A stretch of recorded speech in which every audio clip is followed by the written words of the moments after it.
No, you shouldn't take a couple years to mainly focus on anything. So this is a question that it kind of bothers me. It's a very not, not in a mean way, but it's such a common mindset. Should I just focus on this one thing? Should I just focus on fitness? Should I just focus on guess what? I get calls from people who are like, I spent the last 5 years getting my business together, but I've been alone. I haven't had sex one time in that entire time or gone on a single date. Well, now I've got my business together, so I feel like I should start working on game. Well, look, it's better late than never. But focusing on one thing is really, really limiting. It's a very limiting mindset. It's a scarcity mindset. I can only get good at one thing and it'll take several years, and you can do so much more. Think about how many hours per week you spend watching Netflix, playing video games, watching girls dance on TikTok or whatever bullshit. Get rid of that. Quit alcohol, quit, any negative habits you have, and you're like, oh, that's hard to do. Is it? Or are you just telling yourself it's hard to do? Is it hard to do? Or are you using that as a excuse to stay the same because of your ego? Really think about that. Is it really so hard not to watch a bunch of TikTok videos? Is it so hard to give up? Is that impossible? People managed to live their lives without TikTok or Netflix or TV for most of history. You don't need any of that. That is not necessary to have a happy, fulfilling life.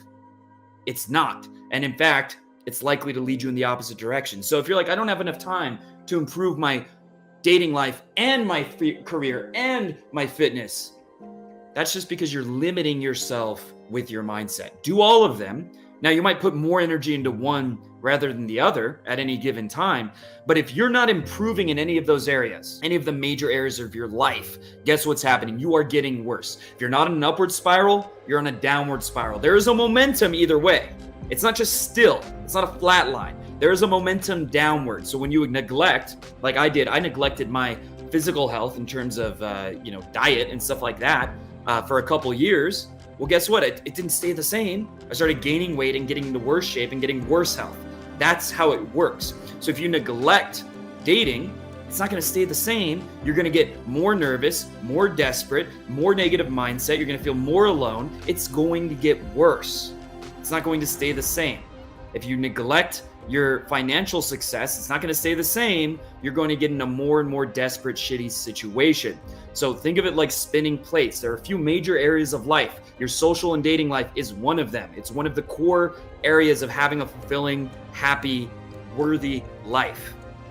And it always will be. It's not the only one. It's not necessarily even the number one or most important one, but it's always going to be one, as is your physical health, as is your purpose, your business, and things like that. Never neglect one to focus on the other.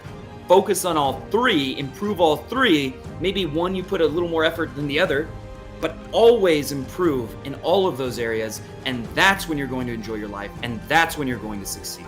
People say you should focus more on your career than girls. It's both. They're just idiots. That's what I say.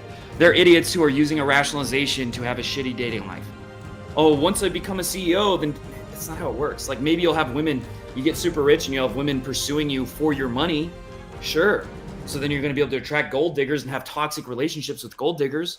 Cool. It doesn't mean you're going to have real confidence in yourself and that women like you for you. The only way to get that is through experience by putting your ego on the line and doing things that risk rejection. That's how you do that.